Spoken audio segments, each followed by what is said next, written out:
Hello friends, caption দেখে বুঝতেই পেরেছো আমি আজ কি রান্না করতে চলেছি।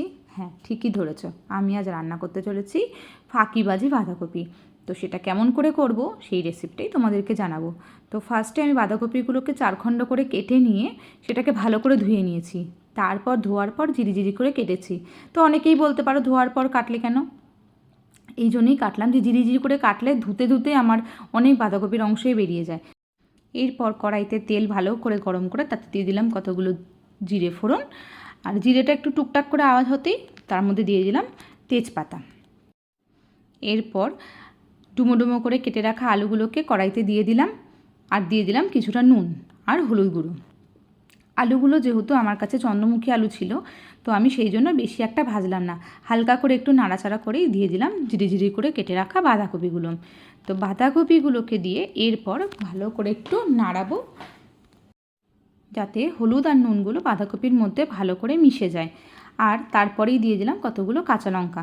তোমরা তোমাদের পরিমাণ মতন কাঁচা লঙ্কা অবশ্যই দিও, আমার কথা মেনে আবার কাঁচা লঙ্কা দিতে যেও না। আর যেহেতু ফাঁকিবাজি রান্না বলেছি প্রথমে, তাই টমেটোটাকে আর কাটলাম না কষ্ট করে, গোটা টমেটোই দিয়ে দিলাম বাঁধাকপির মধ্যে চাপিয়ে।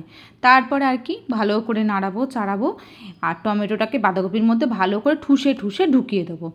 এরপর ছোটো বাটির 2 বাটি জল আমি দিয়ে দিলাম। তোমরা তোমাদের পরিমাণ মতন জল দিও এখানে। আর জলটা এই জন্যই দেওয়া যাতে বাঁধাকপিটা ভালো করে সেদ্ধ হয়ে যায়। তারপর দিলাম ঢাকা, আর ঢাকা সরিয়ে কিছুক্ষণ বাদে বাঁধাকপিটা একটু মজলে পরে দিয়ে দিলাম কিছুটা আদা থেতো করে। তারপর আবার একটু নাড়িয়ে চাড়িয়ে দিয়ে দিলাম কতটা মিষ্টি দেওয়ার পর এরপরে ভালো করে বাঁধাকপিগুলো দেখবে যাতে সেদ্ধ হয় ভালো করে। তারপর গায়ে যত জোর আছে সব দিয়েই বাঁধাকপিটাকে ভালো করে নাড়াতে হবে। যত শুকনো করবে খেতে তত টেস্টি লাগবে। এরপর দিয়ে দিতে হবে নামানোর আগে ধনেপাতা কুচি। এইটা অবশ্যই দেবে, সেটা আর বলার অপেক্ষা রাখে না।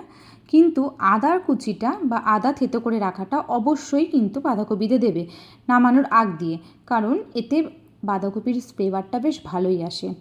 আর নামানোর পরে তো ধনেপাতা দেবেই, ধনেপাতা দিলে পরে জানোই সবাই কেমন খেতে লাগে, ধনেপাতার গন্ধটা বাঁধাকপিতে আমার ভীষণ ভালো লাগে। তো আমার রেডি গরম বাঁধাকপি। তো তোমরা এইভাবে একবার করে দেখো, অবশ্যই তোমাদের ভালো লাগবে। আর খেয়ে কমেন্ট করো, জানিও, আর আমার চ্যানেলটাকে সাবস্ক্রাইব করতে ভুলো না প্লিজ।